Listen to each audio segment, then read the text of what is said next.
Hello दोस्तों Bhojpuri film industry के superstar Pawan Singh की बहुप्रतीक्षित फिल्म कैसे हो जाला प्यार ट्रेलर रिलीज हो गया है। फिल्म का ट्रेलर काफ़ी ज़बरदस्त है जिसमें पवन सिंह दमदार भूमिका में नजर आ रहे हैं। 3 मिनट 21 सेकंड के इस ट्रेलर में पवन सिंह रोमांच से लेकर एक्शन तक करते दिख रहे हैं। फैंस को अपने फेवरेट सितारे का ये अंदाज काफ़ी पसंद आ रहा है।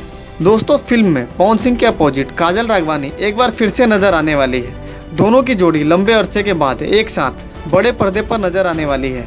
यही वजह है कि फैंस इस फिल्म का बेसब्री से इंतजार कर रहे हैं। दोस्तों काजल राघवानी और पवन सिंह इन दोनों की जोड़ी इससे पहले भी कई फिल्मों में अभिनय का जादू दिखा चुकी है।